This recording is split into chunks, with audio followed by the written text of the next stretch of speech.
The report reached me on a Thursday morning in the deep of the second winter month, when the snow had packed itself hard against the lower gate, and the council fire had been burning since before dawn. Steward Rendell laid it on the table without ceremony, a short letter, 4 tight lines, and stood back with his hands folded, the way he always stood when he expected an argument. I read it twice. A foreign woman, settled in the Thornwood Keeper's lodge at the pack's eastern edge, the one that had stood empty since old Bren died. No invitation issued by this court, no pack bond recorded, no name in the Ironville registry. Present by the council's calculation, for the better part of a year, tolerated in silence because no one had quite gotten around to asking who had permitted her to stay. The council wanted her removed before the moon summit. 12 pack lords riding in from the western valleys.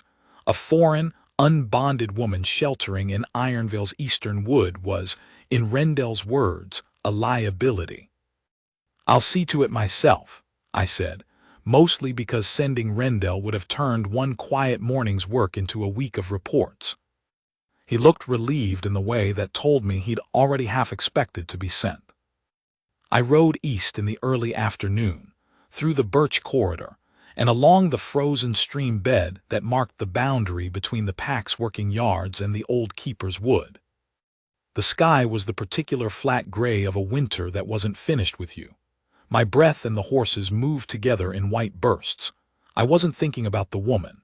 I was thinking about the moon summit, about the western lords who would arrive in 9 days each carrying a different grievance, about the trade road at the Grafen crossing that needed repair, and about the fact that I had not slept cleanly in some time, not since the autumn, not since Cale.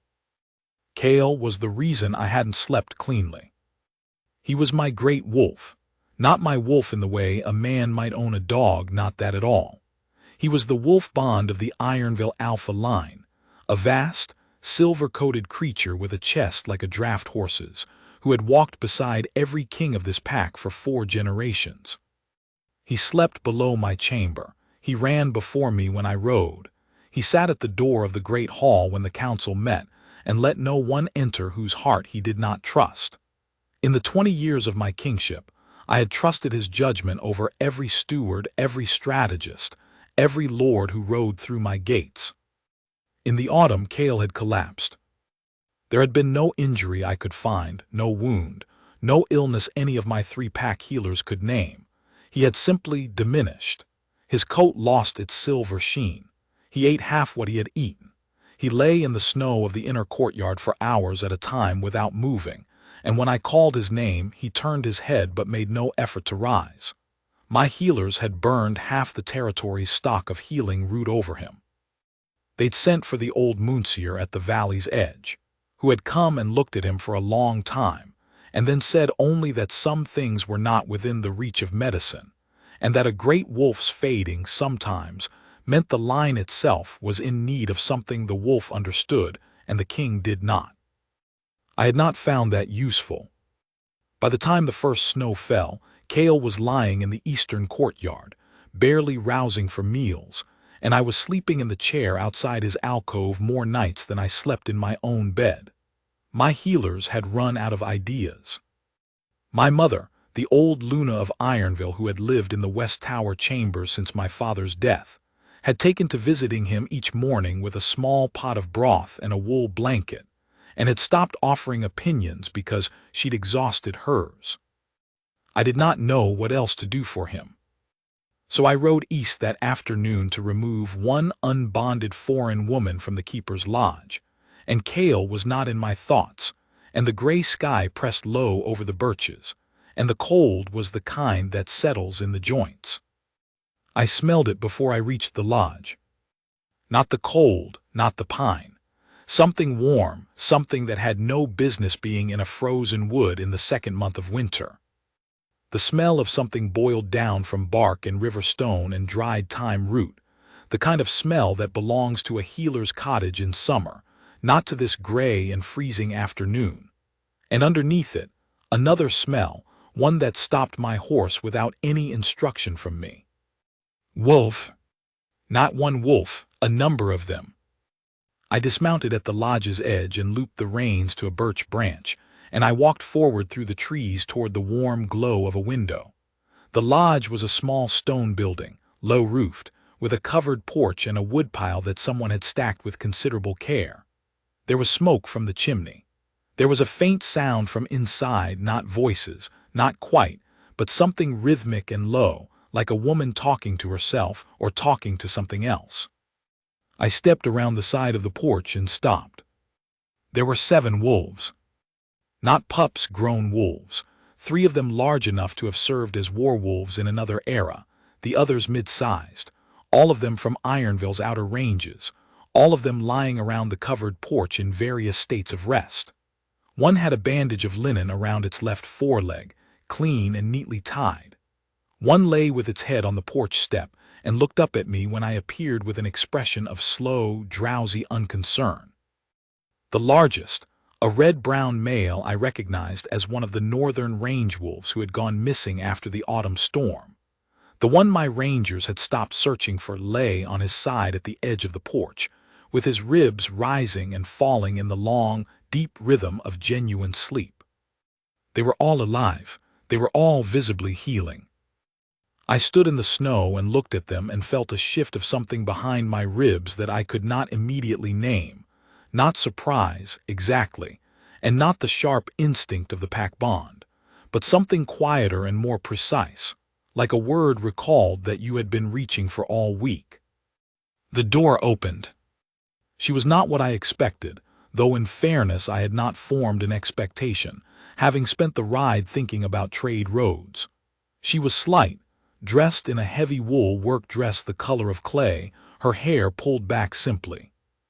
She carried a wooden bowl in both hands, and she was looking not at me but at the red-brown wolf, whose ear she evidently meant to check, and she had come through the door absorbed in what she was doing, and had not yet seen me standing 4 feet away in the snow.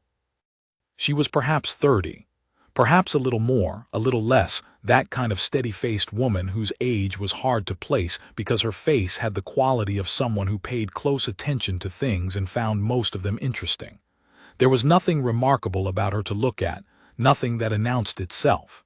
She was simply present, contained, entirely concentrated on the wolf and the bowl. Then she saw me. She did not flinch, she did not step back. She looked at me with the clear, direct gaze of someone who had been expecting, on some level, that this moment would eventually come, and who had decided ahead of time not to spend it in apology. "Alpha King," she said. Not a question, not a greeting exactly, just a recognition. "You know who I am," I said. "I know the crest on your saddle." She glanced past me at the horse, then back. "And I've seen you ride past on the eastern road twice since the last moon. I thought someone would come eventually." I looked at the wolves on her porch. "These belong to Ironville." "They do," she said. She set the bowl down on the porch rail and wiped her hands on a cloth tucked through her belt. "The red-brown came in October, the night of the first storm. He'd broken his foreleg on a rockfall in the upper pass. He would have died before morning if I hadn't found him." She said this with a matter-of-factness that was not coldness, more the tone of someone reporting a thing that had happened, without drama or expectation of gratitude. "The others came after, 1 and 2 at a time. I didn't go looking for them. They came here." "You're not a pack healer," I said. "Your name isn't in our registry." "No." She looked at me again with that steady, uncomplicated gaze. "I'm from Fenreach. I arrived last spring. I found the lodge empty and the wood needing someone in it. I left a letter with your eastern gatekeeper stating my purpose and my origin. I don't know if it was passed on. I made a note to find the eastern gatekeeper later." "You've been treating Ironville's wolves for a year," I said. "Without pay, without a pack bond, without authorization." She was quiet for a moment. Then, "I didn't treat them for Ironville. I treated them because they were hurt." There was a simplicity to it that stopped the next thing I'd been about to say. The wolf with the bandaged foreleg lifted his head and looked at me, then looked at her, and then set his head back down. The one on the porch step shifted and exhaled heavily, the way sleeping wolves do, not troubled, simply resettling. "The council wants you removed before the moon summit," I said. "I know," she said. "How do you know?" "Because 12 pack lords riding in from the western valleys will want everything in order. And an unknown foreign woman in a lodge on the eastern boundary is not in order." She said this without resentment, simply as a woman who understood how the world arranged itself. "I'll go if you tell me to go. I'd ask only that someone continues what I've started here. The red-brown's leg needs 4 more weeks of wrapping. The gray female by the far post has a chest infection that responds to the birch bark compound on the shelf inside. I've written out the instructions." She said, "I've written out the instructions," as though she had already anticipated this conversation, already prepared for it, already done what she could to make her leaving cause the least possible harm.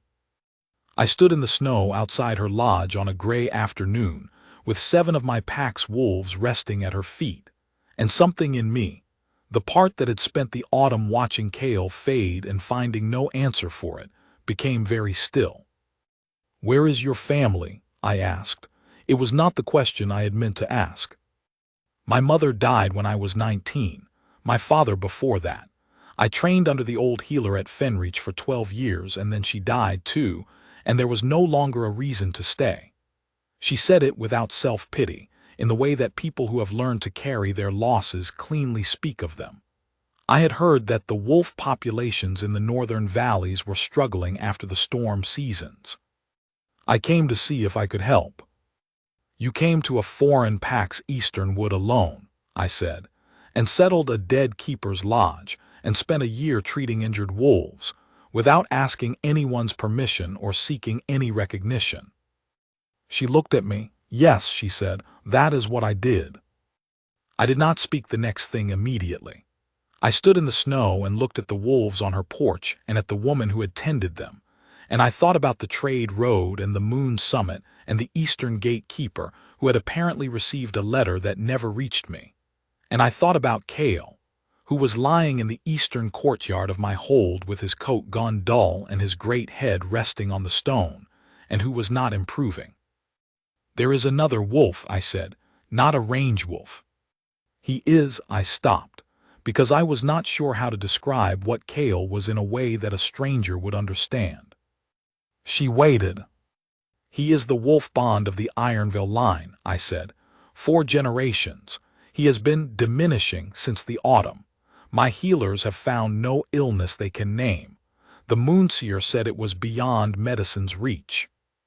She held my gaze for a moment. I could not read what she was thinking. "May I see him?" she said. I said yes, before I had thought about whether I meant to. She covered the bowl, spoke quietly to the wolves on the porch in a tone that was not babying or theatrical. Just the low, clear address of a woman who had learned that creatures understood more than they were given credit for, and took a bag from inside the door that she had apparently kept packed. She walked with me back to where my horse was looped to the birch tree without hurrying, without small talk, with the focused composure of someone who was already thinking about what she would need to do when she arrived. I rode. She walked at my horse's shoulder. I should have offered her the saddle. I thought of it halfway back and said so. "I'd rather walk," she said. "I think better walking." I did not ask what she was thinking about. We arrived at Ironvale's eastern gate in the low late afternoon light, and the gate guard looked at me, and then at the woman walking at my horse's flank, and made the particular careful expression of a man who had learned not to ask his king questions that were going to result in complications for himself. I led her through the inner yard to the eastern courtyard, without explanation to anyone we passed, which caused 3 separate members of the palace staff to develop the tight, controlled expression of people composing follow-up questions they did not yet dare ask. Kale was in the eastern courtyard, where he had been for 3 days. He lay on the flat stone near the old feeding wall, his silver coat gone to gray, his breathing slow. He had eaten a small amount that morning. Rendell had told me so, but he had not risen.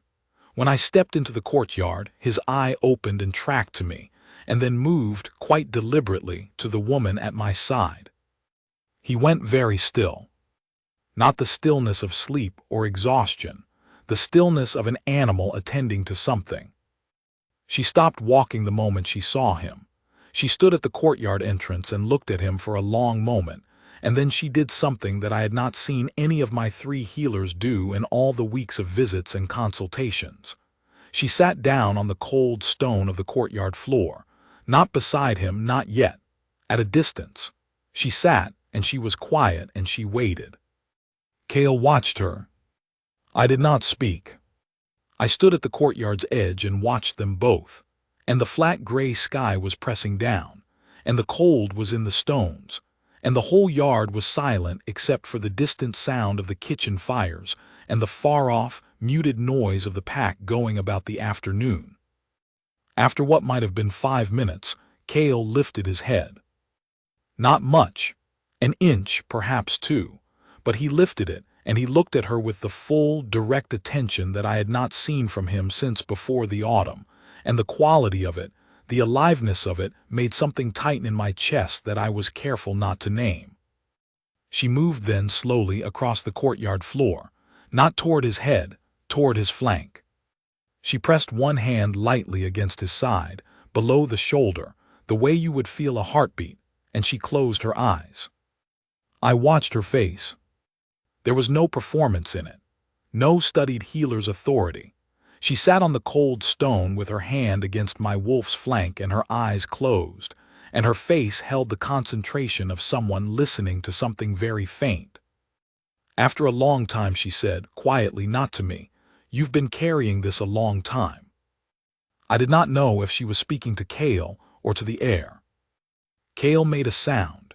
It was the lowest register of what wolves do when they recognize something, not a growl, not a howl, something smaller and more private, the sound of an animal at the edge of a very old threshold deciding to cross it. She stayed with him until dark. I did not leave the courtyard. My steward appeared at the gate twice, and I sent him away both times with a look that communicated the full weight of my preference for being left alone. And he went, in the manner of a man who has served a king long enough to know when the look means now, and when it means eventually. I stood at the courtyard's edge and watched the woman work, quietly, methodically, without fuss, drawing things from her bag. A flat stone she warmed over a small fire she built in the courtyard brazier, which she set against Cale's flank with cloth wrapped around it. A compound of something she mixed in a clay cup that she held under his nose for a time without pressing it.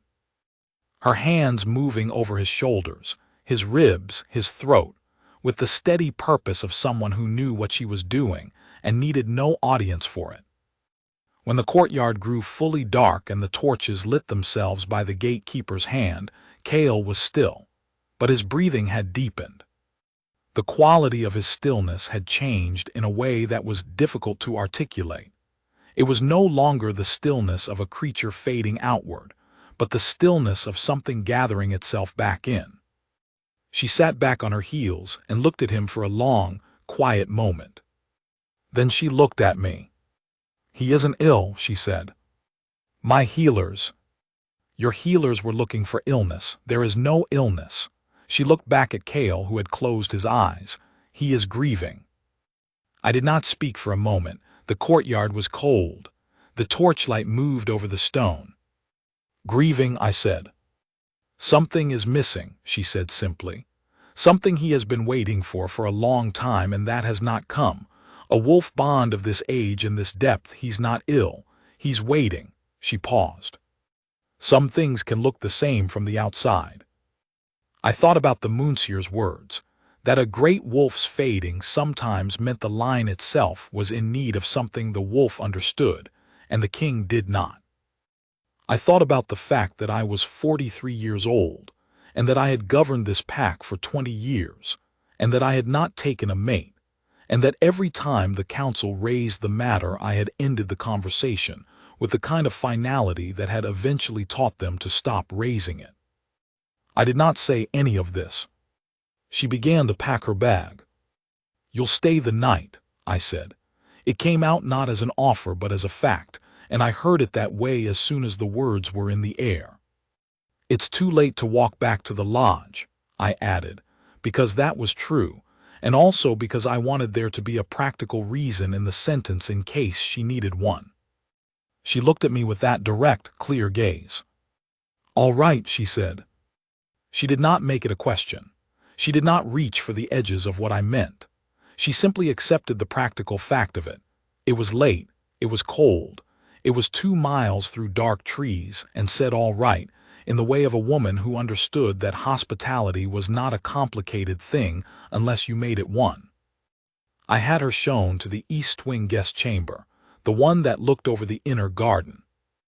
I told Rendell she was a healer who had been assisting with Cale's treatment, which was true, and which was less than the full account, and which Rendell accepted in the professional manner of a man who understood that full accounts were his king's to give when his king chose to give them. I went to bed late. I did not sleep well. In the morning, Cale was standing. Not well, not his old self, not the great coursing silver creature who had run at my horse's flank in the old days of hard rides and open country, but standing on his own 4 feet in the eastern courtyard, with his head up and his coat holding the faint pewter light of the morning. And when I came to the courtyard door, he turned his head and looked at me, and then turned his head and looked at the east wing, precisely in the direction of the guest room.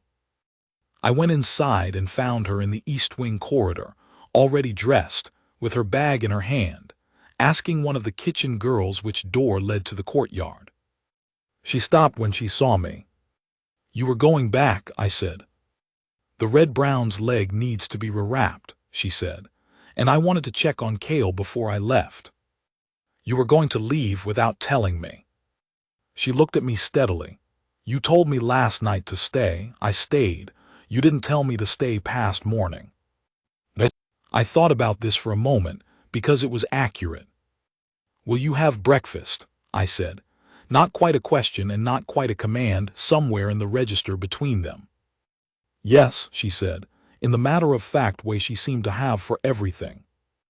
We sat in the East Wing morning room, which was smaller than the great hall and considerably warmer and which I almost never used, and we ate the things the kitchen had prepared, and she answered my questions about Fenreach, a small settlement on the northern lip of the Graymere Ridge, 12 days' ride in summer, 18 in winter, known for its birch forests and its hard, clear springs. She had grown up knowing the names of plants, she said, because her mother had kept a kitchen garden and her father had kept bees, and the combination meant that she had spent her childhood understanding that the world outside her door was full of things worth paying attention to. She said this lightly, without sentimentality. "Your letter to the Eastern Gatekeeper," I said. "How long ago did you send it?" "The 2nd week of spring," she said, "almost a year ago." "I never received it." She looked at me. "I know. I assumed something had happened to it. I thought about sending another, but by then I had 7 wolves to tend, and I decided that the work was better evidence of my intentions than a second letter." "You thought the work would speak for itself," I said. "I thought that if someone came who wished to turn me out, they would either see the wolves or they wouldn't. If they didn't, a letter wouldn't help much.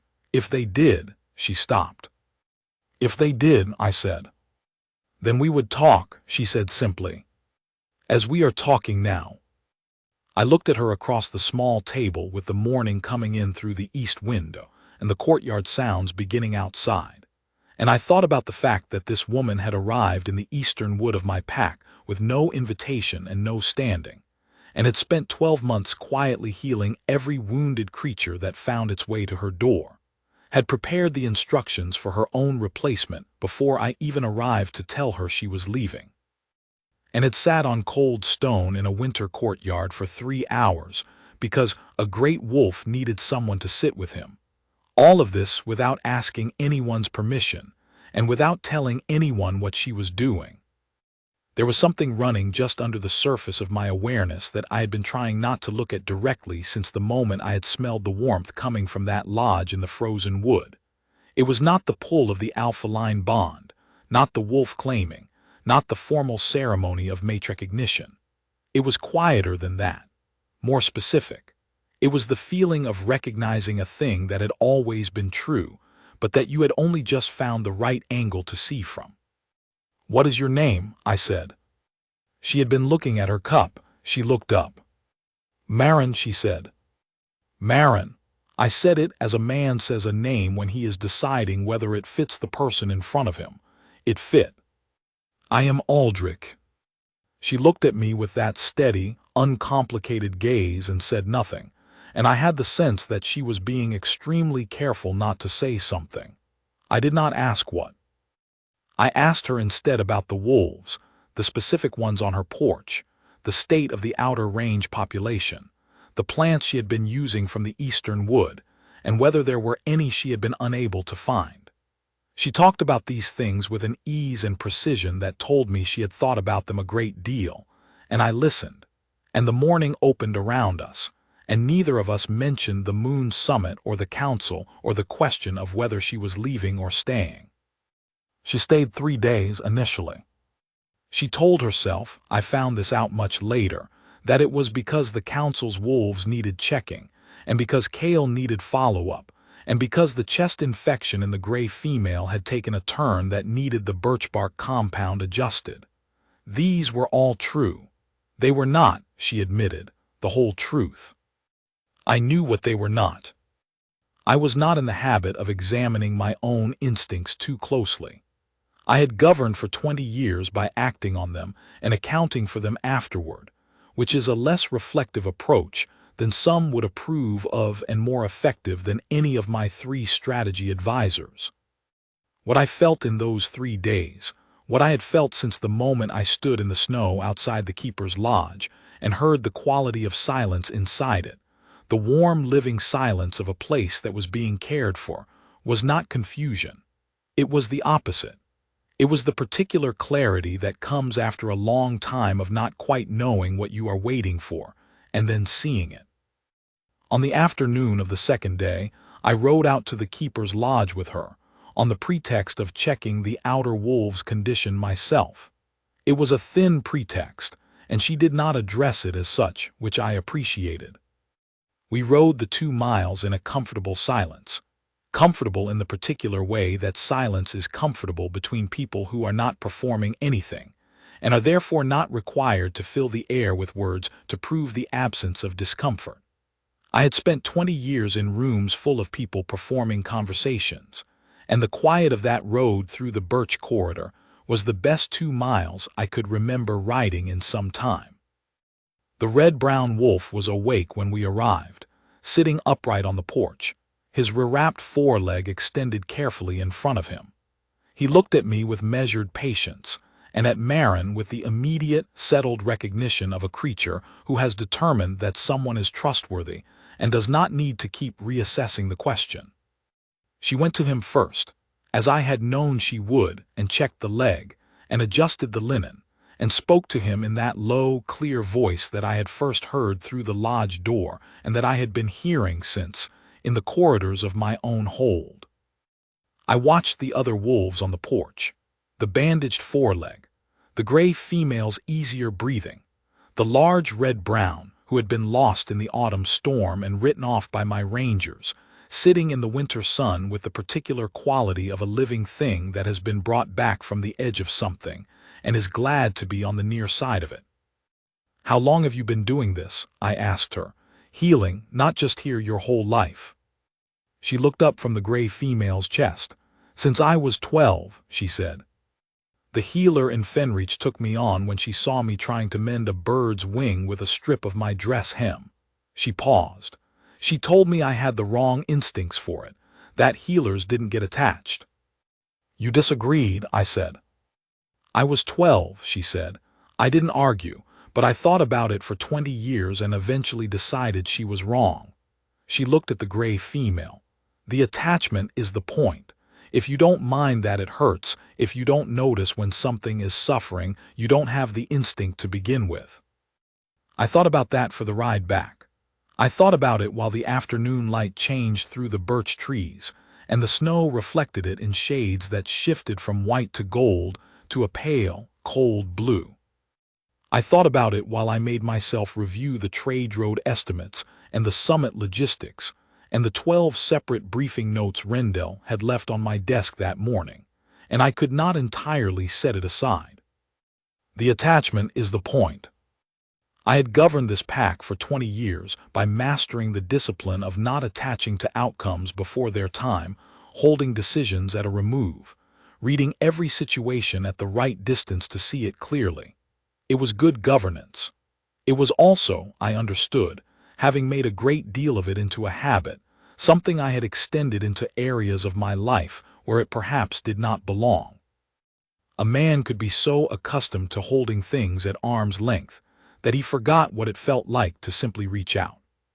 On the evening of the third day, I found her in the inner garden. She had discovered, sometime that afternoon, the small neglected beds along the garden's eastern wall, beds that had been, my mother informed me when I asked her, a kitchen herb garden in the old days, kept by the previous Luna for the Hold's healers, and allowed to go to weed after my father's kingship when there had been no Luna to tend it. The beds were frozen, the remnants of old plantings visible only as dry stalks above the snow, but Marin had cleared a section of the low stone edging and was crouching at its border in the fading light, turning the frozen soil at the edge with a narrow stick to see what was underneath. She looked up when I came to the garden door. "There's feverwort still alive under the frost," she said, with the tone of someone reporting a discovery they find genuinely pleasing. "And what I believe is moonroot, which is rarer. Someone planted this garden with real knowledge." "My father's Luna," I said. She looked at me. "You didn't know your father's Luna." "She died the year I was born," I said. "My father governed alone after that. He never took another mate."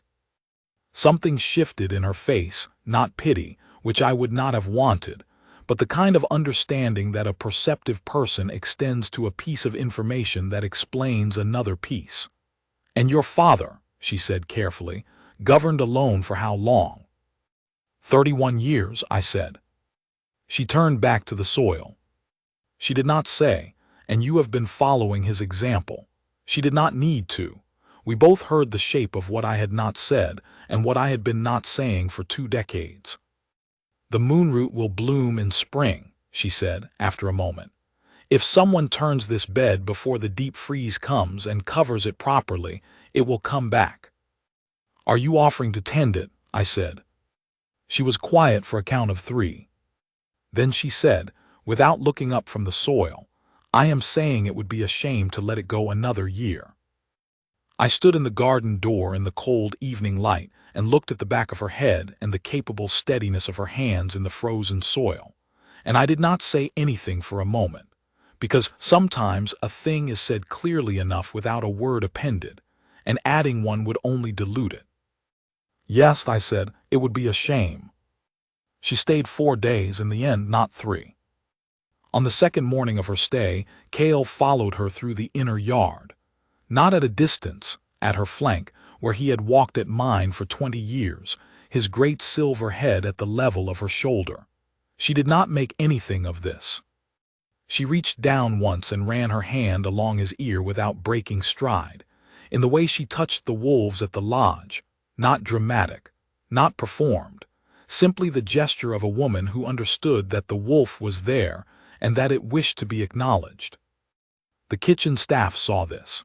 The gate guards saw this. Rendell saw this from a window and came to me afterward with the particular expression of a man who had something important to say and was not sure he had been granted the relevant authority to say it. I let him stand in that uncertainty for a moment longer than was strictly kind, and then I told him to proceed. "The staff are asking," he said carefully, "whether the healer from the Eastern Lodge is, whether her stay is, that is, whether an arrangement is." "She stays," I said. He blinked. "The East Wing guest room," I said, "is insufficient for a permanent arrangement. Have the old solar chamber prepared, the one that connects to the inner garden." Rendell made a small sound that he was too professional to allow to become anything more specific, and withdrew, and I heard him in the corridor outside making arrangements with a speed and quiet efficiency that told me he had been waiting to make those arrangements for some time. I went to find Marin. She was in the East Wing courtyard with Kale, sitting on the low stone wall with the morning's thin sun on her face and her hands folded in her lap, watching 3 of the pack's range wolves, who had apparently decided, sometime in the last 48 hours, to relocate from the outer grounds to within eyeshot of wherever she happened to be. She looked up when I came to the courtyard. "I've been thinking," she said before I could speak, "about the gray female's chest infection. I believe she's responding, but I want to try an adjustment to the compound before She stopped. "You have something to say," she said. "I do," I said. She waited. With that quality of presence she had, that particular, specific attention that I had first noticed outside the lodge, and had been trying not to look at directly since. "I have not," I started, then stopped, because this was not how I had intended to begin. I tried again. "I have governed this pack for 20 years alone," I said. "I made the decision some time ago that a mate was an arrangement the pack needed, and I did not. I was wrong about that." She looked at me steadily. "I am not offering you an arrangement," I said. "I am telling you what I understand about why Kale has been grieving, and I am asking you, not as the alpha king of this pack, not as the man who owns the lodge you are living in. I am asking you whether you would consider staying in Ironville. Not in the Keeper's Lodge, here." The courtyard was quiet. The 3 wolves by the wall had not moved. She looked at me for a long moment, and I did not look away, because I had spent 43 years being a man who did not look away from things that mattered, and this mattered more than anything had mattered in a long time. "You barely know me," she said. "I know what I have seen in 3 days," I said, "and I know that Kale has walked at one person's shoulder in 20 years, and that person is you. I am not a man who dismisses evidence." Something moved across her face that was not quite a smile and not quite otherwise. The expression of a woman who has spent a great deal of her life being sensible about things, and is now contemplating the possibility that not every decision has to be sensible first. "I would want to continue the work in the Eastern Wood," she said. "Yes," I said. "The wolves there need someone consistently, not periodically." "I will build them a proper shelter," I said, "and assign 2 of the outer range keepers to assist you, and we will put your name in the registry of this pack's healers, with the standing and the salary that should have been there a year ago, when your letter reached the gatekeeper who apparently failed to pass it on." She was quiet for a moment. Then, "You've thought about this more than this conversation suggests." "Since the morning after you arrived," I said. That almost smile again. "I would want to meet your mother," she said, "before any decision." "She has already asked to meet you," I said. "Twice. I have been telling her to wait." "Why?"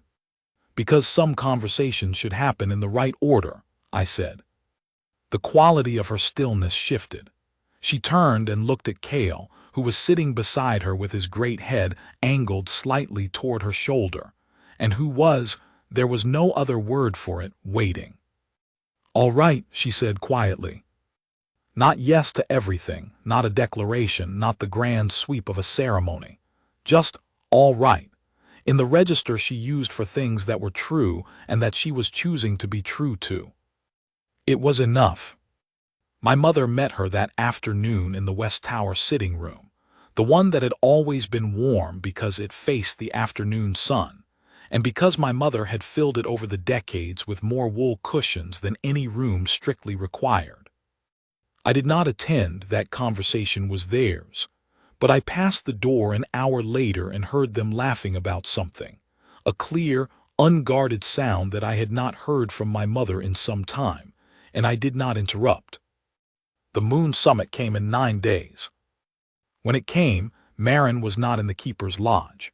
She was in the solar chamber, with the inner garden visible from the window and her healer's supplies arranged on the table with the same orderly precision she had applied to everything I had seen her do. She had not been announced to the council. I had decided to wait for the right moment, which is to say I had decided that the right moment was the one I chose, not the one circumstances assigned. The 12 Western lords arrived. They were the full weight of 2 generations of Western politics, aggrieved, opinionated, deeply attentive to any indication that Ironville's king was conducting himself in a manner that might be relevant to their interests. Lord Varon of the Stonegate Pack was the eldest and the most difficult. He had been pressing me for 3 years on the question of the Eastern Trade Road, and on the unrelated but somehow always connected question of when I intended to take a mate. He arrived on the 3rd day and drank too much of the summit wine, and said, in the hearing of the assembled lords, that Ironville's alpha line would not hold past the present generation without an heir, and that perhaps the alpha king of the North's most storied pack would attend to that matter before the roads. There was a silence in the hall of the particular quality that precedes one of 2 things, either an embarrassed rush to talk about something else, or a turn. Marin was standing at the hall's east door. She had come, she told me later, because Cale had found her in the inner garden and had begun walking toward the great hall with the composed inevitability of a creature who had decided the time was correct and wanted company. She had followed him. She had not known about Varon's comment, she heard it, she told me, only as she came through the door. She stood at the east door with Cale at her shoulder and 12 Western lords and half my assembled court looking at her, and she looked at me across the length of the hall, and there was nothing in her face that was performing anything. I set down the cup in my hand.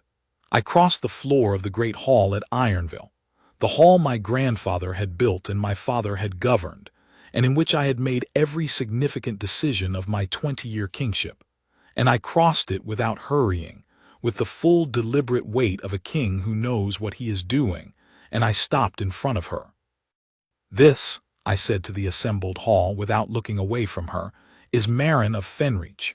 She is the healer of Ironville's Eastern Wood, registered in this pack's rolls as of this morning. She spent 12 months healing the wounded wolves of this territory at her own cost, without recognition, and without asking for either. She will take the role of my Luna if she is willing. I looked at her. The hall was extremely quiet. She looked at me with the expression of a woman who had known this morning was coming, not because I had told her precisely, but because she was, as I had established within the first 20 minutes of knowing her, someone who paid attention, and who had already made her peace with the answer. I am willing, she said. Lord Varon, to his credit, recovered faster than most. He raised his cup. After a moment, the hall did the same, in the manner of men and women who have understood that the decision has been made by someone with the standing to make it, and that their own preferences on the matter are now largely beside the point. Cale sat at Marin's feet and was still. The bond had been there since the afternoon in the East Wing courtyard when she pressed her hand to his flank, not the bond as I had been told to expect it, not the burning and the certainty all at once, but something quieter and more profound. The recognition that kept arriving in small specific moments, like a river finding its channel, 1 inch of ground at a time. Her hand against Cale's coat, her voice in the morning room. The 3 wolves relocating themselves from the outer yard to wherever she happened to be. The letter she had written to the Eastern gatekeeper in the 2nd week of spring, which had gone unanswered for a year, and which I found eventually, folded in the gatekeeper's records box. A short, careful letter, 4 tight lines, stating her name and her origin and her purpose, which was simply to tend what needed tending. She had come without announcement. She had worked without recognition. She had prepared to leave without bitterness because the work had been the point and the work had been done. She had not asked the world to notice. The world noticed anyway. After the summit, when the Western lords had ridden home with their trade road guarantees and their revised opinions of Ironville's future, I sat with Rendell in the council room and went through the gatekeeper's records box myself. I found 3 things: the letter Marin had sent in the spring, a note she had added to it in autumn, after the first wolves arrived, updating her account of the work, and a third slip of paper, added in the month before my arrival, which said only that she had reason to believe she would be asked to leave before the winter's end, and that she had prepared written instructions for any healer who took her place. 3 letters to a gatekeeper who had filed them away and said nothing. I had a difficult conversation with that gatekeeper. I will not reproduce it here because it is not the story I am telling, and because Marin would not have wanted me to. She had said, when I showed her the letters only, he was doing what he thought was correct. A foreign woman with no bond record, he didn't know what to do with the letter, so he filed it. You can't blame a man for being uncertain. I found it somewhat easier to blame him than she did. But I understood her point, and I took it, because she was, as I had established early on, someone whose instincts about people were worth attending to. She was right about most things. I began to understand that this was a permanent condition, and I adjusted myself to it. The weeks after the summit were full, in the way of weeks that carry change, new arrangements to make, new patterns to establish, the Western lords to see properly home with their trade road grievances addressed, and their opinions of Ironville's succession situation substantially revised. Marin moved between the solar chamber and the keeper's lodge with the same ease and focus she brought to everything, and she set up a proper healer's station in the eastern wood with the 2 range keepers I had assigned her, and she continued treating the wolves, and she continued being exactly herself in all circumstances, which was something I found more restful and more interesting simultaneously than anything that had happened to me in 20 years of kingship. She met the pack council. She was direct with them in the way she was direct with everyone, not combative, not deferential, simply clear. She answered Steward Rendell's questions about her background and her training with the same matter-of-fact precision she had used when I first asked her in the morning room, and Rendell, who had been skeptical in a professional way for approximately the first 10 minutes, came to me afterward with the expression of a man who has updated his position and finds it a relief. My mother invited her to the West Tower room 3 times in the first week after the summit, and each time I passed the door at some point in the afternoon and heard them laughing, sometimes about things I could not identify and sometimes about me. I did not mind. What I noticed in those first weeks was how the pack read her. A pack is a living thing with a collective intelligence, and it knows its own, or knows who belongs to its own, before the formal arrangements are made. The kitchen staff had known within a day of her first arrival. The gate guards had understood within the week. The range keepers in the eastern wood, who had spent a year receiving the results of her work without knowing its source, received the news of her appointment with the particular warmth of people who are being told that the thing they had been benefiting from anonymously was real and permanent, and had a name. The outer range wolves knew before any of them. There were 14 of them in Ironville's outer ranges, the older ones, the ones who had been running the territory's edge for 5 and 6 years. They had always been wary with strangers, wary in the specific way of wolves who have learned, through experience, that the world contains more intentions than it makes obvious. They had come to the keeper's lodge one by one through the autumn and winter because they were hurt and had no other choice, and she had earned each one through the specific work of sitting still and waiting, and not requiring anything in return. By the time she walked through Ironville's inner gate as its Luna, those 14 wolves had already made their decision about her. They did not make it loudly. They made it in the way wolves do, by the direction they faced, by the distances they kept, by the small bodily adjustments of creatures who have decided that their field of attention now includes a new thing and are willing to let that be known. I watched them watch her. I had ruled this pack for 20 years by paying close attention to the things that could not say what they meant in plain words, because those things were always the most honest. A wolf that trusts is not performing trust. It simply is. The 14 range wolves had trusted her before I did. They had known what I took an eastern road in winter and a frozen courtyard and a conversation in a morning room to understand. I kept that in mind for the years afterward as a reminder. The red-brown wolf from the northern pass recovered fully.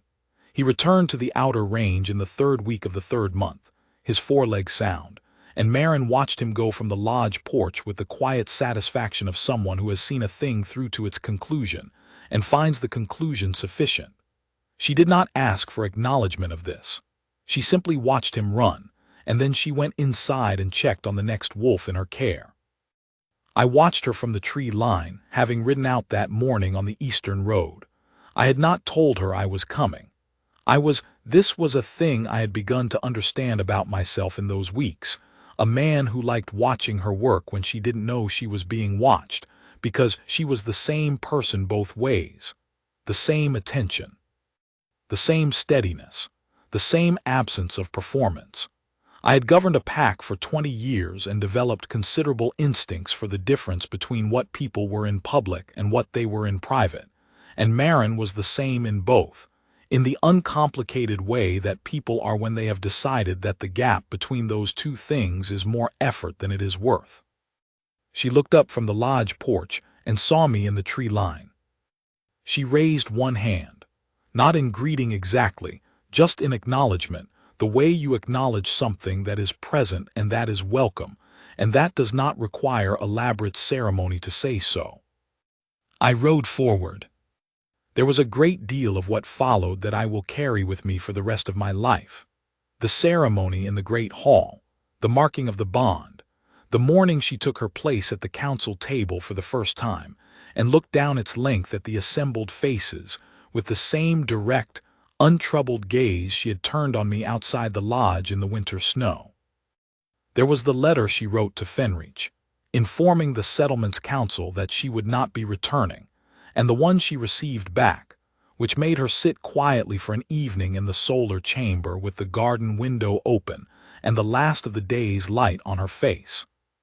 There was the night Cale took his place outside the solar chamber door and lay across the threshold in the way that wolves do when they have decided that something is their charge, not guarding, not warning, simply present, keeping watch. He had done this for me for 20 years, outside the chamber of the Alpha King of Ironville. He had transferred it without consultation or ceremony. She told me the next morning that she had stepped over him twice in the night, and that he had not moved except to track her with one eye, and that she had said good night to him on the second crossing, and that he had made the low sound, the small private sound of a wolf at a threshold, and settled back down. I thought about what she had said in the eastern courtyard on the first evening, that he had been waiting for a long time for something that had not come. He had waited longer than I had thought to. He had understood what was missing before I did, before I had thought to ask the question, before I had known that the question had an answer. A great wolf bond of 4 generations had carried the patience of that knowing in his silver coat through a season of graying winter, and he had gone still when she walked through the gate, and he had laid across her threshold, and he had been right. The Moonseer had said that a great wolf's fading, sometimes, meant the line was in need of something the wolf understood, and the king did not. I had not found that useful at the time. I found it now, the most precisely useful thing anyone had said to me in 20 years. Marin kept her healer's work in the eastern wood for all the years that followed. She would have found any arrangement that required her to stop it unacceptable, and I had understood that from the 3rd sentence she spoke to me, and I had built every arrangement around it accordingly. She was the Luna of Ironville in the great hall and in the council room, and at the gate when the western lords rode in with their grievances. She was the healer of the eastern wood in the morning light with her sleeves rolled to the elbow and her hands full of birch bark and linen wrapping. She was the same person in both places. That was the thing. The eastern woods wolves were not herding by the time the first full year of her tenure as Luna was done. They were not hurting because she had built them a proper shelter and trained 2 good keepers, and cataloged every healing plan in the Eastern Valley in a small, precise notebook that became, eventually, the foundation of what we called the Ironville Healer's Record, a document that the Pack's healers still use, copied and added to by every keeper of the Eastern Wood since hers. She had written it, initially, for the keeper who was meant to replace her. I thought about that sometimes, that she had prepared for her own leaving with so much care and thoroughness that she had, without intending to, prepared a resource that would outlast both of us. That was the shape of her. She came without fanfare and prepared for her departure and stayed anyway, and what she left behind was not a void but a foundation. I was 43 years old when she walked through the door of the keeper's lodge and found me standing in the snow, and I had governed for 20 years and learned a great deal about the weight of command and the cost of patience and the difference between a leader who performs strength and one who is built of it. I had not, until she arrived, understood that the waiting I had been doing, the particular tension of a man who does not know what he is waiting for, but knows with a bone-deep certainty that he has not yet found it, had a resolution. I should tell you something about those 20 years, because the story is not complete without it. I had been a practical king. I had repaired the eastern trade roads and arbitrated the boundary disputes at the Grafen crossing, and kept the western lords from turning their mutual grievances into something worse, twice in 20 years, through the specific work of listening to each one long enough to understand what they actually needed, as opposed to what they said they needed, which were rarely the same thing. I had kept Ironville's wolf populations healthy through 2 bad storm seasons and managed the territory's healing resources without waste. I had been, by any reasonable measure, a good steward of what my father had left me. What I had not done was tend the thing at the center of it all. A pack runs on its alpha line. Not on its politics or its resources or its roads, those matter, but they are downstream of something more fundamental, which is the bond at the pack's heart. The mate bond of the Alpha King of Ironville had been empty for 20 years, and I had told myself that this was a personal matter, a private discipline, a choice I had made and was entitled to have respected.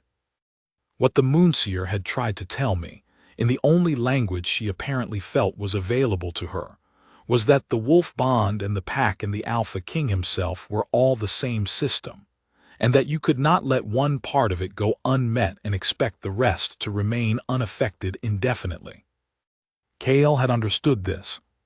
For 20 years, he had carried the weight of it, the waiting in the silver coat that went gray through one difficult autumn, in the great chest that had risen and fallen against the eastern courtyard stone, in the 4 generations of wolf bond loyalty that had filled the space of what was missing with patience, because there was nothing else available to fill it with.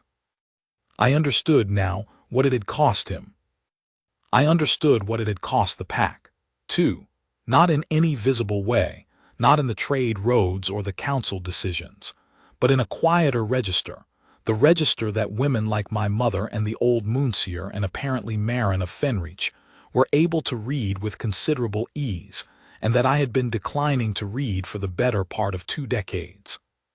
It resolved in a frozen eastern courtyard on a gray afternoon in the 2nd winter month, when a woman sat down on the cold stone floor to wait for a grieving wolf's trust. Some things can look the same from the outside. Illness and waiting, fading and being patient, the end of a thing and the long pause before a beginning. Cale knew the difference. He had known it before either of us did, and he had been right, and he lay across our threshold that first winter night and every night afterward, keeping watch, which is what the wolf bond of the Ironville line had always done for the Alpha King and his Luna, for 4 generations before ours, and which it did for us, faithfully, for all the years that came after. He had waited a long time. It turned out to be worth it.